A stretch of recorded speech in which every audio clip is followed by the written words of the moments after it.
Hello guys, welcome to the session. I hope you guys are doing absolutely fine. तो ਆਪਾਂ start ਕਰਦੇ ਹਾਂ ਆਪਣੀ ਡਿਸਕਸ਼ਨ ਅੱਜ ਦੀ ਕਰੰਟ ਅਫੇਅਰਸ ਦੇ ਨਾਲ।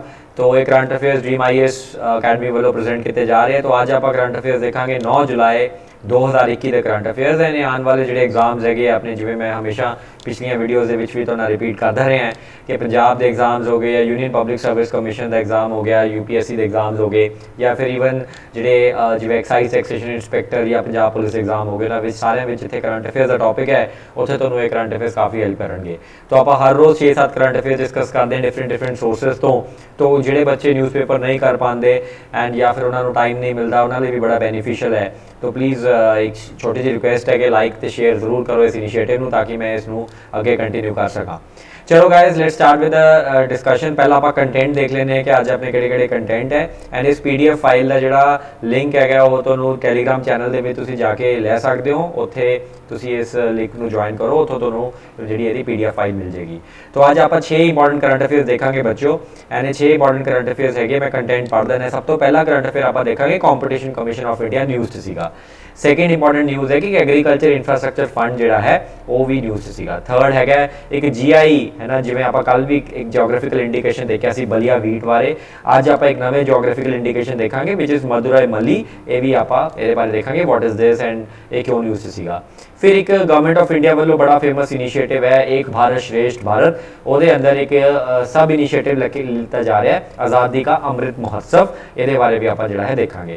फिर नवे वेरीएंट्स आ रहे जिवें तुहानूं पता है कोविड के है ना, पिछले डेल्टा वेरीएंट बड़ा फैलिया, फिर उसके बाद डेल्टा प्लस आ गया, हुण एक नवे वेरीएंट्स आए जिवें उत्तर प्रदेश भी कल डेथ हुई है कापा एंड लैम्डा वेरीएंट, ये बारे भी देखांगे। एंड लास्ट एक छोटा जिहा मेन्स के परस्पैक्टिव नाल एनालिसिस करांगे कि ਜਿਹੜੇ फ्यूजिटिव्स हैगे है या ਜਿਹੜੇ वांटेड लोग होंगे इन्हां दी ट्रैकिंग किवें बेटर की जा सके। तो बच्चों without wasting any more time let us start with the first important news item which is the competition commission of India. ये क्यों न्यूज़ सीगा, पहला आप जान लैंने कि न्यूज़ क्यों सीगा। न्यूज़ इस करके सीगा ये कॉम्पीटिशन कमीशन ऑफ इंडिया क्योंकि हुणे एक जापान की भी जिहड़ी जापान का आपका कॉम्पीटिशन कमीशन है जिहड़ा फेयर ट्रेड उन्हां दा कॉम्पीटिशन कमीशन है तो इंडिया के कॉम्पीटिशन कमीशन ने दोनों ने एक अग्रीमेंट किया रिसेंटली एंड इस करके ये न्यूज़ सीगा। सो जिवें तुसीं देख रहे हो न्यूज़ यूनियन कैबिनेट ने अप्रूव किया एक memorandum of cooperation between the competition commission of India and Japan दा fair trade commission. So Japan दा आपका कॉम्पीटिशन कमीशन ते इंडिया दा कॉम्पीटिशन कमीशन ने दोनों ने एक मैमोरेंडम ऑफ कोऑपरेशन साइन किया है। इसका बेनिफिट ये है कि आपां नूं बेस्ट प्रैक्टिसिस जिहड़ियां है जापान के फेयर ट्रेड कमीशन तो पता लग सकती है इंडिया लिए एटसेट्रा। बट आप पहले ये समझते हैं कि बच्चों ये कॉम्पीटिशन कमीशन ऑफ इंडिया करता की है। देखो तुसी इस इमेज के उपर ध्यान दो, ये इमेज के जिवें सब तो पहली इमेज तुहाडे कोल कुछ सीमेंट कंपनीज़ के बारे लिखा हुआ है जिवें आदित्य बिरला हो गया, ACC हो गया, अंबुजा सीमेंट हो गया। ये जिहड़ियां कुछ कंपनीज़ हैगियां कंपनीज़ ने की कीता सी बैक इन द डे, इन्हां कंपनीज़ ने सारिਆਂ ने मिल के जिहड़ा है एक कार्टेल बना लिया सीगा। मतलब एक टाइप का इन्होंने एक ऑर्गेनाइज्ड एक ना इस आप दे विच एक छोटा जिहा इन्होंने सिस्टम बना लिया सी। कार्टेल ने की कीता, फिर इन्हां कार्टेल ने प्राइसिस डिसाइड करने शुरू करते सी कि सारी कंपनीज़ इक्को ही प्राइस देनी है कंज्यूमर को।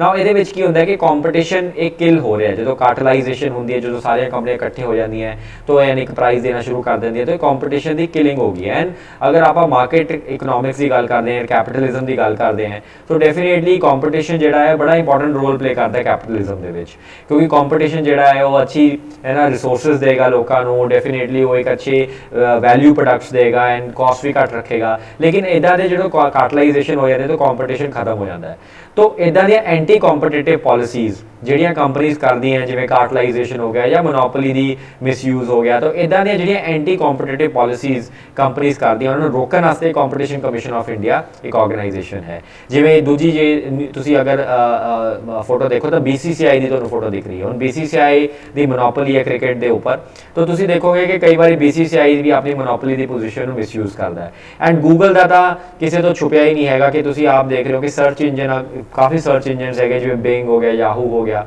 एंड गूगल हो गया, लेकिन मोस्ट ऑफ द टाइम जो गूगल है वही सर्च इंजन सब तो ज़्यादा यूज़ होता है। तो तुसीं इस पाई चार्ट के देख रहे हो तो जो ब्लू सैक्शन है गूगल का है, बाकी छोटे छोटे सर्च इंजन बाकी है। तो गूगल सर्च इंजन के मोनोपोली होल्ड करता है। बट कई बार देखा गया है कि गूगल इस मोनोपोली का मिसयूज़ करता है, जिवें है ना कुछ वैबसाइट्स उपर रख देंगे सर्च के, कुछ वैबसाइट्स पिछे रख देंगे जी पेमेंट कर देंगे गूगल उपर रख देंगे, जी पेमेंट नहीं करती पिछे आ जाती है। तो मोनोपोली का मिसयूज़ जो है गूगल करता है। तो ये खिलाफ डिफरेंट कंट्रीज़ एंटी ट्रस्ट जो ना सूट्स है फाइल करते, जिवें US ने रीसेंटली फाइल किया सीगा, उस तरीके नाल ही कि इंडिया दे विच भी गूगल के खिलाफ कॉम्पीटिशन कमीशन ऑफ इंडिया ने कुछ रेगूलेशंस की हैं। कहने का मतलब है कि कॉम्पीटिशन कमीशन ऑफ इंडिया का मोटा काम की है, मोटा काम कॉम्पीटिशन कमीशन ऑफ इंडिया के 4 पॉइंट्स है जिहड़े मैं तुहानूं एक बार पढ़ देना है। सब तो पहला है eliminate practices having adverse effects on competition, यानी कि वो प्रैक्टिसेस जिहड़ियां कॉम्पीटिशन के उत्ते एडवर्स इफेक्ट्स कॉज करदियां उन्होंने एलिमिनेट करना है।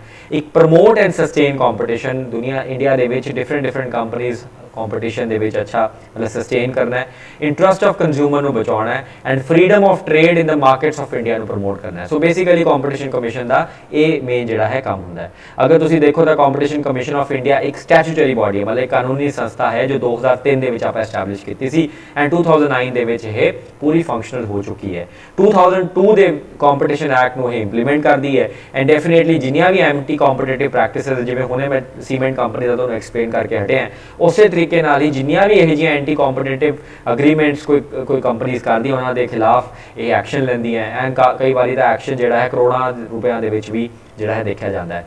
एंड ये 6 मैंबर्स ते एक चेयरपर्सन होएगा एंड जिहड़ा चेयरपर्सन होएगा he should be a member, he should be qualified to be जज ऑफ द हाई कोर्ट या कुछ है बंदा जिन्होंने स्पेशल प्रोफेशनल एक्सपीरियंस है इन्हां पर्टिकुलर चीज़ों के। तो आई होप बच्चों कॉम्पीटिशन कमीशन ऑफ इंडिया के उपर तुसीं थोड़ा बहुत जिहड़ा है देख लोगे। चलो let's go to the next important news item. ये न्यूज़ आइटम हैगी एग्रीकल्चर इंफ्रास्ट्रक्चर फंड के रिलेटेड। पहला मैं तुहानूं इहदा कंटैक्स्ट दस देना कि न्यूज़ आइटम न्यूज़ क्यों सी, मतलब क्यों ये न्यूज़ सीगी। इसका रीजन न्यूज़ से होंदा ये सीगा कि रीसेंटली गवर्नमेंट ने कुछ ये चेंजिस लैके आए हैं जो एग्रीकल्चर सैक्टर दे विच होर बैटर इंफ्रास्ट्रक्चर फंड्स की प्रोविजनिंग करनगियां एंड डेफिनेटली ये जिहड़ा स्कीम हैगी गवर्नमेंट की, पिछले साल इफ यू रिमेंबर मोदी साहब ने आत्मनिर्भर भारत अभियान दे विच ये स्कीम जिहड़ी लॉन्च की सीगी एंड इस स्कीम का बेसिक आइडिया यही है कि अपने देश के विच एग्रीकल्चर सैक्टर दे विच इंफ्रास्ट्रक्चर की प्रमोशन करनी है। जिवें बच्चों तुहानूं पता है कि अपने एग्रीकल्चर सैक्टर दे विच इंफ्रास्ट्रक्चर की स्कार्सिटी है, मतलब घाट हैगी है ना, अपने फार्मर्स को वो मॉडर्न इक्विपमेंट्स नहीं है, चाहे तुसीं प्री हारवेस्ट दे लै लो या तुसीं पोस्ट हारवेस्ट के इक्विपमेंट्स लै लो, वो सारी चीज़ों की लैकिंग होने करके अपने देश की एग्रीकल्चर ग्रोथ मतलब इन्नी ज़्यादा नहीं होती। तो गवर्नमेंट ऑफ इंडिया ने कहा कि असी एग्रीकल्चर इंफ्रास्ट्रक्चर फंड क्रिएट करांगे एंड इस फंड चो पैसा जो बजट चो जाया जाएगा एंड फाइनली इस पैसा जो होगा अल्टीमेटली फार्मर्स को पहुँचूगा सो दैट एक ना एग्रीकल्चर इंफ्रास्ट्रक्चर जो है इंडिया के क्रिएट किया जाए। तो पहला आप देख ही लेने कि किस टाइप का एग्रीकल्चर इंफ्रास्ट्रक्चर इंडिया के चाहिए है। मतलब मैं कुछ एग्जाम्पल्स देना है कि अपने मॉडर्न फार्मर्स जोड़े है या अपनी फार्मिंग अगर मॉडर्न करनी है तो फार्मर्स को कितना पोस्ट हारवेस्ट इंफ्रास्ट्रक्चर फंड की जरूरत, मतलब पोस्ट हारवेस्ट इंफ्रास्ट्रक्चर की जरूरत है। जिवें तुसीं पहली इमेज देख पा रहे हो बच्चों, जी पहली इमेज अगर आप देखिए तो this image is about a cold chain. तो अपने देश जिवें कोल्ड चेन इन्ना नहीं हैगा, मतलब अपने जिवें एक डेटा कहता है कि सिर्फ 10% मंडी से विच कोल्ड चेन है, तो इधर कोल्ड चेन अगर आप एस्टैबलिश करने तो पैसे की जरूरत पड़ेगी। सिमिलरली अगर तुसीं नाल वाली इमेज देखो, अगर तुसीं नाल वाली इमेज देखो आई वाली, तो इत्थों तुहानूं दिख रहा है कि अपने देश में वेयर हाउसिंग की भी कैपेसिटीज़ मॉडर्न लैवल पर नहीं हैगियां। फिर थर्ड इमेज देखोगे आ वाली, तो इत्थे की देख रहे हैं सेब तुहानूं दिख रहे होंगे बच्चों, ये सेब जिहड़े हैगे है इदा करके किसी ने सेब की कल्टीवेशन की और सेब जिहड़े अगे जिहड़े भेजे, तो सेब दी ना ग्रेडिंग्स हो रही हैं, मतलब ग्रेड 1 ग्रेड 2 किहड़ा बेटर क्वालिटी सेब है किहड़ा दूजा क्वालिटी सेब है, ग्रेडिंग के बेसिस से सेब की कलैक्शन हो जूगी तो पैकेजिंग हो जूगी। इदां दी ग्रेडिंग एंड पैकेजिंग वाली मशीनां भी इंडिया दे विच मतलब अवेलेबल है, मैं मना नहीं कर रहा, लेकिन स्टिल है ना इन्ना ज़्यादा अपना नहीं है। सिमिलरली तुसीं अगर नैक्सट इमेज देखोगे तो राइपनिंग ऑफ द फ्रूट्स की यह जी है एक प्लांट लगे जिथे फ्रूट्स जोड़े वो पक जाते हैं ना, इन्होंने उदा दी फैसिलिटीज़ अवेलेबल होंगी हैं, ये भी इंडिया के लैकिंग हैगी। तो इदा के बड़े इंटरस्टिंग इंफ्रास्ट्रक्चर फंड्स आपां नूं क्रिएट करने की जरूरत है एंड इस करके गवर्नमेंट ऑफ इंडिया ने इंफ्रास्ट्रक्चर फंड जो है वो क्रिएट किया बच्चों। तो ये एग्रीकल्चर इंफ्रास्ट्रक्चर फंड के होएगा कि पहला आप ये समझ लेने, तो ये जो एम देख लो तुसी, एम एदा बेसिकली है कि post harvest management infrastructure and community farming assets आप क्रिएट करने हैं, जिमें कि कोल्ड स्टोर्स हो गए, वेयर हाउसिंग्स हो गई, सिलोस हो गए, ग्रेडिंग एंड पैकेजिंग यूनिट्स हो गए, ई ट्रेडिंग प्लेटफॉर्म्स हो गए and definitely crop aggregation methods हो गए, ये सारी चीज़ां जिहड़ियां है आपने क्रिएट करनी है। एंड फाइनैशियल ईयर 2020 तो लैके 2029 तक ये पूरा का पूरा प्रोजेक्ट जो है कट किया जाएगा। ये लास्ट ईयर मोदी साहब ने ये लास्ट ईयर जो है अपने देश के आत्मनिर्भर भारत अभियान के अंडर जो है इस चीज़ को इंप्लीमेंट किया सीगा। तो let us go to the next. देखो अगर आप आगे चलते हैं तो देखो टारगेट बेनिफिशरीज से फोकस करो बच्चों के किनू किनू ये जो फंड के पैसे जोड़े मिलणगे। तो ये फार्मर्स हो सकते हैं, प्राइमरी एग्रीकल्चर कोऑपरेटिव सोसाइटीज़ हो सकती हैं, फार्मर प्रोड्यूसर ऑर्गेनाइजेशन हो सकते हैं, सैल्फ हेल्प ग्रुप्स हो सकते हैं, एंड जॉइंट लाइबिलिटी ग्रुप्स भी हो सकते हैं, मल्टीपर्पज़ कोऑपरेटिव सोसाइटीज़ भी हो सकती हैं। ये सारियां ਜਿਹੜੀਆਂ है ये ਜਿਹੜਾ पार्टिसिपेट करनगे। ये फीचर्स अगर देख लांगे तो 3 लेवल के फीचर्स है। पहला फीचर है कि डायरैक्टली तुहानूं कुछ ना कुछ पैसे दे दिते जाएंगे in terms of institutional loans, जिवें 1 लाख करोड़ हो गया। सैकेंड हो सकता है कि जो एक फार्मर ब्याज मतलब चकता है, सपोज आपका कोई इक्विपमेंट लेना चाहता है वो, एंड फार्मर जो है एक बैंक को जाता है लोन लैन वास्ते उस इक्विपमेंट को परचेज करने वास्ते, तो उस लोन के उपर जो ब्याज होएगा उस ब्याज के जो दर होंगे जो इंटरस्ट रेट्स होंगे वो घटा के मिलणगे। तो इस स्कीम कहते हैं इंटरस्ट सबवेंशन स्कीम। तो जिवें लिखा है कि 3% या मैक्सिमम 2 करोड़ तक का ब्याज उन्होंने माफ़ हो सकता है। थर्ड जो है वो है credit guarantee scheme.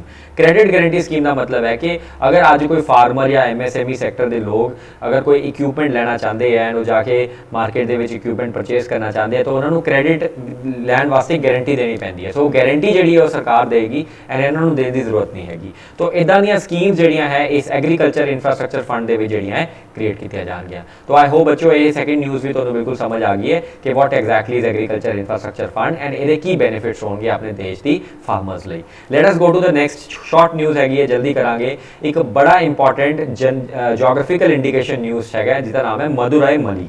So basically मली is nothing but jasmine flower, and तुम देख रहे हो फोटो के दिख रहा है जैसमिन फ्लावर। एंड ये जैसमिन फ्लावर का बेसिक लॉजिक यही है कि ये बड़ा ही अट्रैक्टिव फ्रेगरेंस है यदी, एंड बड़ा ही पावरफुल तो स्ट्रॉन्ग यदी फ्रेगरेंस हैगी है। एंड ਇਹਦਾ ओरिजिन जो मदुराई है, मदुराई ਤੁਹਾਨੂੰ पता होना चाहिए तमिलनाडु ਦੇ ਵਿੱਚ बड़ी फेमस लोकेशन है, एंड ਇਹਨੂੰ 2013 ਦੇ ਵਿੱਚ ਇਹਨੂੰ जोग्राफिकली इंडिकेशन मिलिया सी।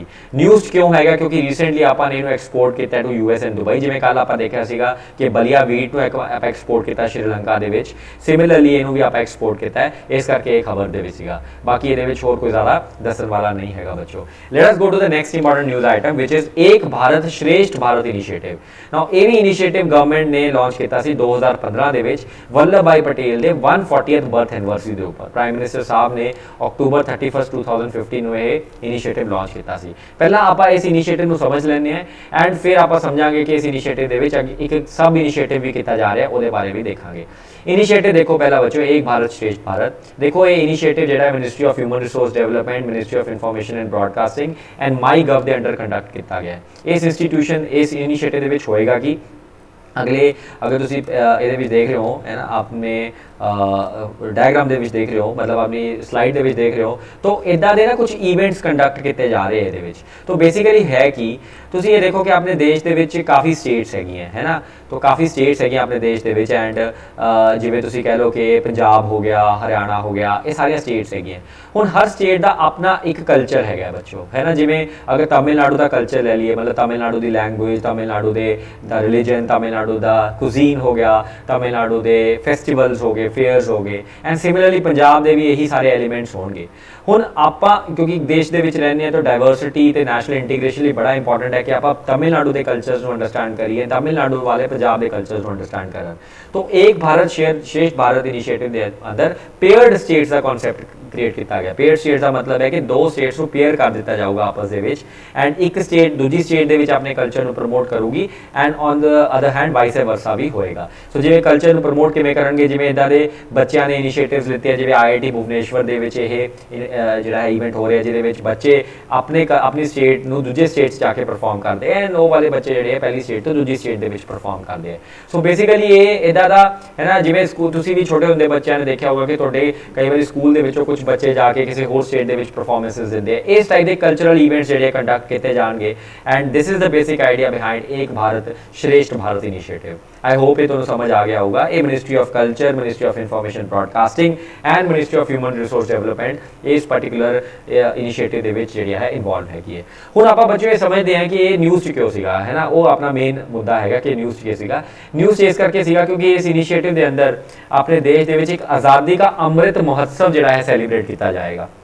अगेन इदा ही कल्चरल एक्टिविटीज़ होंगे डिफरेंट एरियाज़ के क्यों किया जाएगा, बिकॉज इफ़ यू रिमेंबर आपने 2022 के 75 ईयर्स जोड़े है इंडिपेंडेंस में हो जाएंगे, तो इंडिया एट 75 के उपर कुछ ना कुछ इदा के इवेंट्स जोड़े कंडक्ट किए जाएंगे। सो बेसिक थीम की है ये अगर तुम देखो तो लिखा है कि 5 पिलर्स के उपर आज़ादी का अमृत महोत्सव जोड़ा है फोकस करेगा। नंबर 1 फ्रीडम स्ट्रगल के ऊपर फोकस करेगा।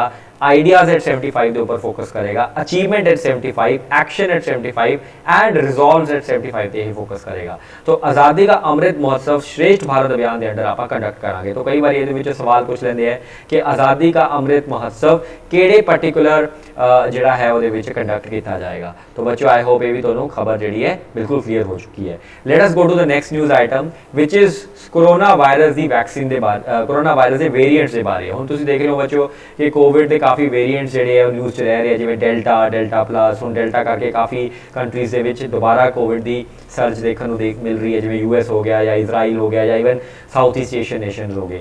इदां ही ना कोविड के जिहड़े वायरस, कोविड का जिहड़ा वायरस है वो जिवें जिवें उहदी ट्रांसमिशन होंदी जाएगी तो उहदी म्यूटेशनस भी होंदियां जाएंगियां, क्योंकि उहदी म्यूटेशनस होंदियां जाएंगियां तो उहदे नवे नवे वेरीएंट्स जिहड़े आ आते जाएंगे। तो इस करके बहुत ज़्यादा नवे नवे वेरीएंट्स आ रहे हैं। पिछे जे इन्हां वेरीएंट्स की क्लासीफिकेशन जिहड़ी है WHO ने थोड़ी जी इस तरीके नाल कीती है कि उहनूं है ना एक अल्फा बीटा गामा के हिसाब नाल उहदा एक नाम रखिया। जिवें UK का वेरीएंट अल्फा वेरीएंट कहा गया है, बीटा साउथ अफ्रीका के वेरीएंट को कहा गया है, ब्राजील जिहड़ा वेरीएंट मिलिया उन्होंने गामा वेरीएंट कहा गया है, इंडिया जिवें जिहड़ा वेरीएंट मिलिया उन्होंने डेल्टा वेरीएंट कहा गया है। इस तो अलावा हुण नवे दो वेरीएंट सामने आ रहे हैं which is one is called kappa and other is called lambda. तो कपा ते लैम्डा वेरीएंट्स जिहड़े है नवे वेरीएंट्स आ रहे हैं एंड तुसीं देख रहे हो कि WHO ने इन्हां नूं भी है ना kappa and iota, theta, eta, zeta, epsilon ये सारे वेरीएंट्स भी जिहड़े नाम जिहड़े दिते हैं, डेल्टा हो गया, गामा हो गया, तो ये भी वेरीएंट्स आ रहे हैं। तो बच्चों इस करके कोविड के नवे नवे वेरीएंट्स आ रहे हैं। इसका रीज़न ये है कि कोविड फैल बहुत रहा है, क्योंकि फैल रहा तो उसकी म्यूटेशन भी हो रही है। हुण WHO की करता है इस सारे वेरीएंट्स नूं तीन तरीके नाल क्लासीफाई करता है। जिवें तुसीं अगर आपां इहदे विच देखीए तो लैफ्ट साइड वाली तुसीं इमेज दे अगर फोकस करो तो तीन बेसिकली क्लासीफिकेशनस करता है। सब तो पहला हुंदा वेरीएंट ऑफ इंटरस्ट, फिर हुंदा वेरीएंट ऑफ कंसर्न एंड फिर हुंदा वेरीएंट ऑफ हाई कॉन्सीक्वेंसिस।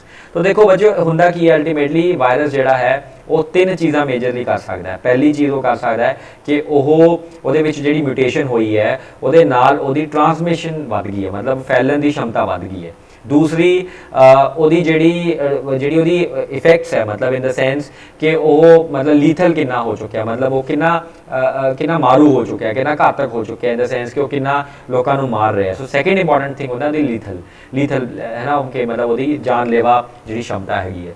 थर्ड ਉਹਦਾ फैक्टर हो सकता है कि ਜਿਹੜੀ प्रेजेंट इम्यून रिस्पॉन्सिस है अपने, चाहे किसी को वायरस करके होया हो या किसी को वैक्सीन लग के होया हो, ਜਿਹੜੇ प्रेजेंट अपने इम्यून रिस्पॉन्स है उन्होंने कितना ब्रीच कर सकता हो। तो इस बेसिस से आप तीन डिफाइन करते हैं। जिवें आप वेरिएंट ऑफ इंटरस्ट डिफाइन करते हैं, variant of interest is nothing but जिवें लैब के पता चलिया कि सिग्निफिकेंट म्यूटेशन हुई है, सिग्निफिकेंट म्यूटेशन करके एक डिफरेंट स्ट्रेन आ चुके हैं।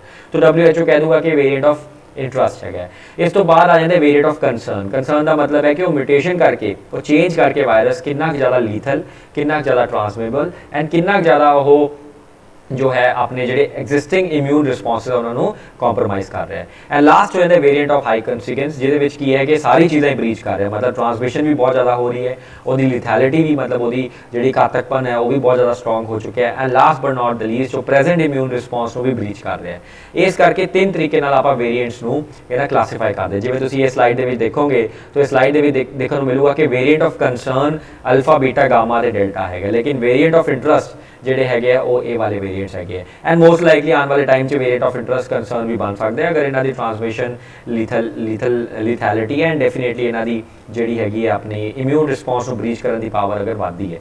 तो इस करके बड़ा डेंजरस जिहा हो जाता है कि आपको ध्यान रखना है कि यह ट्रांसमिशन ना हो।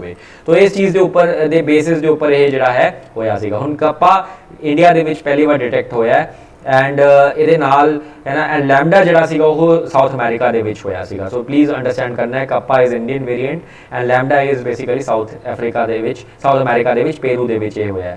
तो इस करके न्यूज़ सीगा। सो आई थॉट कि है ना ये तुहाडे नाल शेयर किया जाए। हुण ਇਹਦੇ ਨਾਲ ਹੁੰਦਾ ਕੀ है बच्चों, एक प्रॉब्लम छोटी जी यही है कि जिन्ना ज़्यादा वैक्सीन, जिन्ना ज़्यादा कोविड जिहड़ा ट्रांसमिशन करेगा उन्ना ही वो चेंज होने के चांसिस वधणगे, वो म्यूटेशन वधूगी। तो किवें आपां ये वेरीएंट्स नवे जिहड़े आ रहे उन्होंने एमर्ज करन तो रोकीए। दा सब तो बेसिक रीजन बेसिक जिहड़ा हैगा वो हैगा वैक्सीन लगवाओ, जिहदे करके ट्रांसमिशन रुकूगी एंड जे ट्रांसमिशन रुकूगी तो ये वेरीएंट्स नहीं आएंगे एंड इंडिया जिहड़ा दुनिया जिहड़ा है इस प्रॉब्लम तो जिहड़ा सोल्यूशन लभेगा। So let us go to the last topic of the news बच्चों, which is the tracking fugitives everywhere. पहला आप फ्यूजिटिव का मतलब समझते हैं। फ्यूजिटिव की है जे आ देखो तुसीं इमेज देख रहे हो, वांटेड है ना, जिहड़े वांटेड लोग हैगे। हुण अपने देश 'च तुसीं देखिया कि काफ़ी लोग जिहड़े है ਉਹ ਇਕਨੋਮਿਕ ਕ੍ਰਾਈਮਸ ਕਰਕੇ ਇੰਡੀਆ ਤੋਂ ਭੱਜ ਗਏ, ਜਿਵੇਂ ਨੀਰਵ ਮੋਦੀ ਹੋ ਗਿਆ ਜਾਂ ਫਿਰ ਮੈਹੁਲ ਚੌਕਸੀ ਹੋ ਗਿਆ ਜਾਂ ਫਿਰ ਆਪਣੇ ਜਿਹੜੇ ਹੈ ਨਾ ਮਤਲਬ ਇਹ ਸਾਰੇ ਜਿਹੜੇ ਹੈਗੇ ਹੈ ਵਿਜੇ ਮਾਲਿਆ ਹੋ ਗਿਆ ਜਾਂ ਲਲਿਤ ਮੋਦੀ ਹੋ ਗਿਆ, ਇਹ ਸਾਰੇ ਲੋਕ ਇੰਡੀਆ ਦੇ ਵਿੱਚ ਮੇਜਰ ਇਕਨੋਮਿਕ ਕ੍ਰਾਈਮ ਕਰਕੇ ਇੰਡੀਆ ਦੇ ਵਿੱਚੋਂ ਭੱਜ ਕੇ ਕਿਸੇ ਹੋਰ ਦੇਸ਼ਾਂ ਦੇ ਵਿੱਚ ਚਲੇ ਗਏ ਹੈ। ਇੱਦਾਂ ਹੀ ਬੜੇ ਲੋਕ ਹੋਣਗੇ ਜੋ ਇੰਡੀਆ ਦੇ ਵਿੱਚ ਹੀ ਘੁੰਮੀ ਜਾਂਦੇ ਆ ਲੇਕਿਨ ਉਹ ਵੀ ਫਿਊਜੀਟਿਵਸ ਹੈਗੇ ਆ, ਜਿਵੇਂ ਕੋਈ ਸਟੇਟ ਗਵਰਨਮੈਂਟ ਨੇ ਕਿਸੇ ਨੂੰ ਫਿਊਜੀਟਿਵ ਡਿਕਲੇਅਰ ਕਰਤਾ ਲੇਕਿਨ ਅਲਟੀਮੇਟਲੀ ਉਹ ਕਿਸੇ ਹੋਰ ਸਟੇਟ ਗਵਰਨਮੈਂਟ ਜਾਂ ਕਿਸੇ ਹੋਰ ਸਟੇਟ ਦੇ ਵਿੱਚ ਜਾ ਕੇ ਲੁਕਿਆ ਹੋਇਆ ਹੈ। ਤਾਂ fugitives are nothing but they are wanted people, so they escape from ਦੇ ਏਰੀਆ ਜਿੱਥੇ ਉਹਨਾਂ ਦੀ ਜੁਰਿਸਡਿਕਸ਼ਨ ਹੁੰਦੀ ਹੈ। ਅਗਰ ਉਹ ਇੰਡੀਆ ਦੇ ਵਿੱਚ ਕ੍ਰਾਈਮ ਕਰਦੇ ਆ ਤਾਂ ਇੰਡੀਆ ਤੋਂ ਛੱਡ ਕੇ ਚਲੇ ਜਾਂਦੇ, ਅਗਰ ਕਿਸੇ ਸਟੇਟ ਦੇ ਵਿੱਚ ਕ੍ਰਾਈਮ ਕਰਦੇ ਤਾਂ ਉਹ ਡਿਫਰੈਂਟ ਸਟੇਟ ਦੇ ਵਿੱਚ ਉਹ ਚਲੇ ਜਾਂਦੇ ਆ। ਤਾਂ ਇਹ ਫਿਊਜੀਟਿਵਸ ਜਿਹੜੇ ਹੈ ਨਾ ਇਹ ਬੜੀ ਪ੍ਰੋਬਲਮ ਕਾਜ਼ ਕਰਦੇ ਆ for the law and order administration and also for the society as ਸੱਚ। ਤਾਂ ਇਸ ਲਈ ਬੜਾ ਇੰਪੋਰਟੈਂਟ ਹੈ ਜਿਹੜਾ ਆਥਰ ਉਹ ਡਿਸਕਸ ਕਰਦਾ ਹੈ ਕਿ ਕਿਵੇਂ ਇਹਨਾਂ ਫਿਊਜੀਟਿਵਸ ਨੂੰ ਆਪਾਂ ਕਿਉਂ ਨਹੀਂ ਆਪਣੇ ਦੇਸ਼ ਦੇ ਵਿੱਚ ਆਪਾਂ ਫਿਊਜੀਟਿਵਸ ਨੂੰ ਹਲੇ ਫੜ ਸਕਦੇ ਹਾਂ, ਪਲੱਸ ਕੀ ਆਪਾਂ ਨੂੰ ਕਰਨਾ ਚਾਹੀਦਾ ਫਿਊਜੀਟਿਵਸ ਨੂੰ ਰੋਕਣ ਵਾਸਤੇ। ਤਾਂ ਇਹਦੇ ਵਿੱਚ ਇਹਨਾਂ ਨੇ ਕਿਹਾ ਕਿ ਦੋ ਮੇਜਰ ਇਸ਼ੂ ਹੈਗੇ ਹੈ। नंबर 1 ये है कि अपने देश कोई डोमेस्टिक ट्रैकिंग सिस्टम नहीं हैगा, ऑल्दो CCTNS सिस्टम आप लैके आए see back in the time, but एक डोमेस्टिक ट्रैकिंग सिस्टम नहीं हैगा जिहड़ा ट्रैक कर सके क्रिमिनल्स नूं एंड वो कनैक्टेड होवे with the world tracking system, जिवें इंटरपोल दे नोटिसेस आ जांदे है, वो सारी चीज़ां नहीं हैगियां। क्योंकि ये सिस्टम नहीं एग्जिस्ट करदा ਤਾਂ ਕ੍ਰਿਮੀਨਲਸ ਬੇਸਿਕਲੀ ਕੀ ਕਰਦੇ ਆ, ਐਕਸਪਲੋਇਟ ਕਰਦੇ ਆ ਇੰਡੀਆ ਦੇ ਪੁਲਿਸ ਸਿਸਟਮ ਨੂੰ ਐਂਡ ਦੂਜੇ ਦੀ ਜੁਰਿਸਡਿਕਸ਼ਨ 'ਚ ਜਾ ਕੇ ਬੈਠ ਜਾਂਦੇ ਆ ਜਿੱਥੇ ਉਹਨਾਂ ਦੀ ਕ੍ਰਾਈਮ ਉਹਨਾਂ ਨੇ ਨਹੀਂ ਕੀਤਾ ਹੁੰਦਾ। ਸੋ ਵੈਰੀ ਡਿਫਿਕਲਟ ਹੋ ਜਾਂਦਾ ਫਿਰ ਪੁਲਿਸ ਤੋਂ ਪੁਲਿਸ ਟਰੈਕ ਇਹਨਾਂ ਕੋਈ ਨਾ ਕੋਈ ਕੋਆਰਡੀਨੇਸ਼ਨ ਮੈਕੈਨਿਜ਼ਮਸ ਹੁੰਦੇ ਐਂਡ ਫਿਰ ਜਾ ਕੇ ਉਹਨਾਂ ਨੂੰ ਲੱਭਿਆ ਜਾਂਦਾ ਹੈ। ਹਾਈ ਪ੍ਰੋਫਾਈਲ ਕ੍ਰਾਈਮ ਕੇਸਿਸ ਦੇ ਵਿੱਚ ਤਾਂ ਫੜੇ ਜਾਂਦੇ ਆ ਲੇਕਿਨ ਜਿਵੇਂ ਛੋਟੇ ਪ੍ਰੋਫਾਈਲ ਕੇਸਿਸ ਹੈਗੇ ਉੱਥੇ ਵਿੱਚ ਅਗੇਨ ਪ੍ਰੋਬਲਮ ਆਉਂਦੀ ਹੈ। So I think this is one of the thing. तो ਇਹਦੇ ਉੱਪਰ ਇਹਨਾਂ ਨੇ ਗੱਲ ਕਹੀ ਹੈ ਕਿ ਇੱਕ ਤਾਂ ਨੇਸ਼ਨ ਵਾਈਡ ਡੇਟਾਬੇਸ ਹੋਣਾ ਬੜਾ ਜ਼ਰੂਰੀ ਹੈ ਕਿ ਆਪਾਂ ਪੂਰੀ ਹੈ ਨਾ ਇੰਡੀਆ ਦਾ ਕ੍ਰਿਮੀਨਲ ਰਿਕਾਰਡ ਜਿਹੜਾ ਹੈ ਕਨੈਕਟਡ ਹੋਵੇ, ਹਰ ਸਟੇਟ ਦਾ ਦੂਜੀ ਸਟੇਟ ਨਾਲ ਕਨੈਕਟਡ ਹੋਵੇ, ਸੋ ਦੈਟ ਈਜ਼ੀ ਹੋ ਜੇ ਕੱਲ ਨੂੰ ਕਿ ਅਗਰ ਇੱਕ ਬੰਦਾ ਇੱਕ ਏਰੀਆ 'ਚੋਂ ਕ੍ਰਾਈਮ ਕਰਦਾ ਤਾਂ ਦੂਜੇ ਡੇਟਾਬੇਸ ਦੇ ਵਿੱਚ ਵੀ ਉਹ ਰਿਫਲੈਕਟ ਹੋਵੇ। ਸੈਕਿੰਡ ਅਗਰ ਆਪਾਂ ਗੱਲ ਕਰੀਏ ਤਾਂ ਨੈਸ਼ਨਲ ਨੋਟਿਸ ਸਿਸਟਮ ਵੀ ਆਉਣਾ ਚਾਹੀਦਾ। ਨੋਟਿਸ ਸਿਸਟਮ ਦਾ ਮਤਲਬ ਹੈ ਕਿ ਵਾਂਟਡ ਪਰਸਨਸ ਦਾ ਨੋਟਿਸ ਜਿਹੜਾ ਹੈ ਉਹ ਇੰਡੀਆ ਦੇ ਡਿਫਰੈਂਟ ਏਰੀਆਜ਼ ਦੇ ਵਿੱਚ ਜਾ ਕੇ ਇੱਕਦਮ ਲੱਗ ਜੇ। ਜਿਵੇਂ ਸਪੋਜ਼ ਪੰਜਾਬ ਦੇ ਵਿੱਚ ਕਿਸੇ ਨੇ ਕ੍ਰਾਈਮ ਕੀਤਾ ਐਂਡ ਇਹਦਾ ਜਿਹੜਾ ਹੈ ਪੂਰੇ ਯੂਪੀ ਬਿਹਾਰ ਜਿੱਥੇ ਵੀ ਲੱਗਦਾ ਕਿ ਉਹ ਹੋਇਆ ਉੱਥੇ ਵਾਂਟਡ ਨੋਟਿਸਿਸ ਨਿਕਲ ਜਾਣ। ਥਰਡ ਕੋਆਰਡੀਨੇਸ਼ਨ ਬੜੀ ਜ਼ਰੂਰੀ ਹੈ, ਸੈਂਟਰ ਗਵਰਨਮੈਂਟ ਤੇ ਸਟੇਟ ਗਵਰਨਮੈਂਟ ਦੀ ਕੋਆਰਡੀਨੇਸ਼ਨ ਬੜੀ ਜ਼ਰੂਰੀ ਹੈ, ਸੈਂਟਰ ਗਵਰਨਮੈਂਟ ਦੇ ਅੰਦਰ ਇੰਟਰ ਏਜੰਸੀਜ਼ ਕੋਆਰਡੀਨੇਸ਼ਨ ਬੜੀ ਜ਼ਰੂਰੀ ਹੈ। And last but not the least ਆਪਾਂ ਨੂੰ ਜ਼ਰੂਰੀ ਹੋ ਚੁੱਕਿਆ ਹੈ ਕਿ ਦੁਨੀਆ ਦੇ ਵਿੱਚ ਆਪਾਂ ਦੂਜੀਆਂ ਕੰਟਰੀਜ਼ ਨਾਲ ਬਾਇਲੈਟਰਲ ਅਗਰੀਮੈਂਟਸ ਕਰੀਏ, ਡੇਟਾਬੇਸ ਸ਼ੇਅਰ ਕਰਨ ਤੇ ਐਕਸਟ੍ਰੈਡੀਸ਼ਨ ਟ੍ਰੀਟੀਜ਼ ਕਰੀਏ ਕਿ ਕੱਲ ਨੂੰ ਇਹ ਨਾ ਹੋਵੇ ਕਿ ਕੋਈ ਇੰਡੀਆ ਦੇ ਵਿੱਚੋਂ ਕ੍ਰਾਈਮ ਕਰਕੇ ਕੁਛ ਇਹਦੇ ਏਰੀਆ ਚਲੇ ਜਾਵੇ ਜਿਹਦੇ ਨਾਲ ਆਪਣੀ ਐਕਸਟ੍ਰੈਡੀਸ਼ਨ ਟ੍ਰੀਟੀ ਸਾਈਨ ਨਹੀਂ ਹੈ ਐਂਡ ਫਿਰ ਬੜਾ ਮੁਸ਼ਕਿਲ ਹੋ ਜਾਊਗਾ ਉਹਨੂੰ ਵਾਪਸ ਲੈ ਕੇ ਆਉਣਾ। तो ये सारी चीज़ां ਜਿਹੜੀਆਂ है अगर आप करांगे तो डेफिनेटली इदा दे ਜਿਹੜੇ ਫਿਊਜੀਟਿਵਸ ਹੈਗੇ ਹੈ ਜਿਹੜੇ ਆਪਣੇ ਦੇਸ਼ ਦੇ ਵਿੱਚ ਇਕਨੋਮਿਕ ਕ੍ਰਾਈਮ ਕਰਕੇ ਦੇਸ਼ ਨੂੰ ਛੱਡ ਕੇ ਦੂਜੇ ਦੇਸ਼ਾਂ ਚਲੇ ਗਏ ਹੈ तो ਇਹਨਾਂ ਨੂੰ ਆਪਾਂ ਫੜ ਸਕੀਏ ਬੱਚੋ। तो आई होप ਤੁਹਾਨੂੰ ਅੱਜ ਦੀ ਕਲਾਸ ਇੰਟਰਸਟਿੰਗ ਲੱਗੀ ਹੋਏਗੀ ਐਂਡ ਤੁਹਾਨੂੰ ਬੜਾ ਹੈਲਪ ਮਿਲੇਗੀ ਅਗਰ ਅੱਜ ਦੀ ਕਲਾਸ ਤੁਸੀਂ ਦੇਖੀ ਹੈ। तो अगर ਤੁਹਾਨੂੰ एक छोटी जी रिक्वेस्ट है कि अगर तुहानू क्लासेस अच्छी लग रही हैं तो प्लीज़ सबसक्राइब करो चैनल नू, बैल आइकन दबा दो एंड शेयर करो चैनल नू, लाइक करो चैनल नू ताकि इस इनिशिएटिव नू आपां अगे लेके जा सकीए। Thank you guys, thank you and take care. I hope तुहानू आज दी इन्फॉर्मेशन अच्छी लगी होगी। All the best to everyone, thank you.